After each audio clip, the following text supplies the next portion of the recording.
Приветствую вас на канале «Фронтовая кинолетопись». И сегодня вашему вниманию съемки советских фронтовых кинооператоров штурма крепости Бреслау. Бои за город шли более 2 месяцев. Так как Бреслау находился в стороне от направления главного удара, Конев для штурма города выделил всего лишь 1/6 армию под командованием генерала Глуздовского.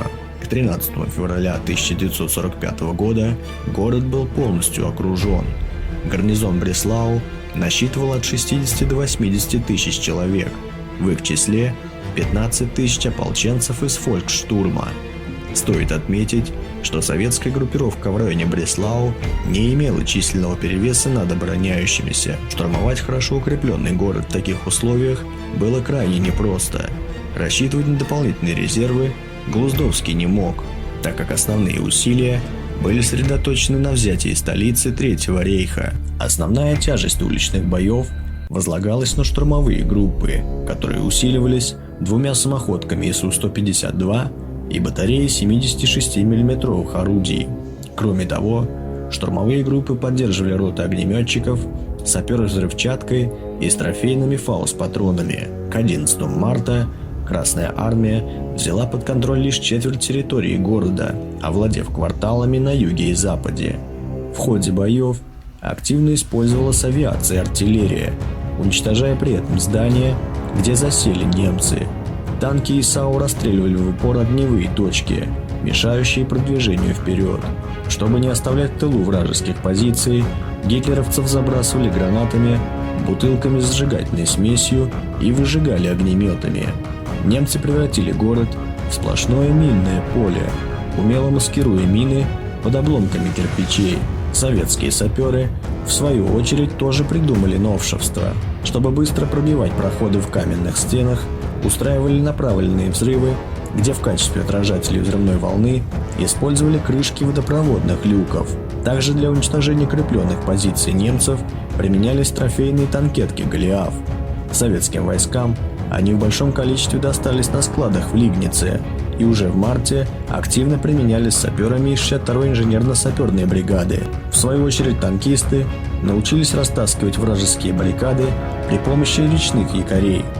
Танк подбирался к завалу, саперы цепляли якорь за бревна или брусья, машина давала задний ход и разрушала укрепления. 18 апреля ожесточенные бои развернулись за главную товарную станцию вдоль железнодорожных путей с целью выхода в центр Бреслау. Однако ни один из штурмовых отрядов успеха не имел. Советские бойцы и командиры, уже привыкшие за вторую половину войны к темпам наступления в десятки километров за день, теперь вели совсем другую войну. Дивизионный инженер 309-й стрелковой дивизии майор Кудлаев в своем докладе отмечал: достаточно сказать, что борьба в большинстве случаев велась не за квартал или дом в целом, а за квартиру, за каждую комнату и стену. Квартал за кварталом штурмовые группы советских войск продвигались вперед. Нередко бойцам приходилось вступать в рукопашную. Немцы активно применяли тактику обороны с домами-призраками. Первую линию домов они выжигали, вторую линию обрушали, а в самих развалинах обустраивали доты, а уже за ними находились дома настоящего переднего края. Ближе к концу апреля советские войска захватили большую часть города, и командующий 6-й армией Глуздовский принял решение приостановить наступление, рассчитывая на капитуляцию гарнизона.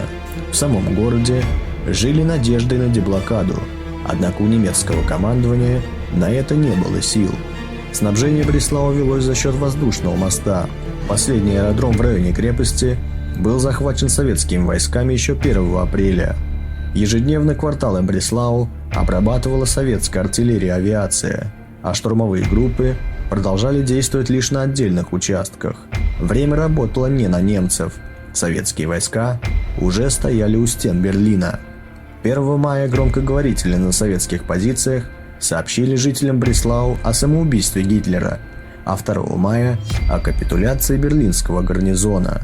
Кто-то не верил и продолжал верить в деблокаду, но большинству стало ясно, что надеяться больше не на что. 4 мая священники обеих конфессий Бреслау отправились к гауляйтеру Ханке с просьбой сдать город, однако он заявил, что будет сражаться до конца. а на следующий день он тайно улетел в Прагу.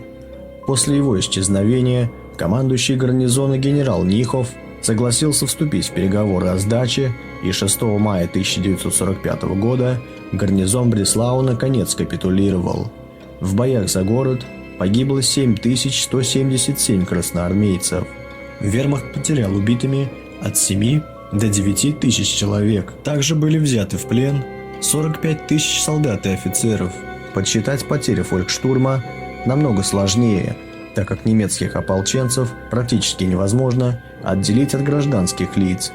Необходимо отметить, что в ходе боев за Бреслау части 6-й армии не имели численного преимущества перед осажденными. Бреслау стал последним крупным городом Германии, сдавшимся советским войскам.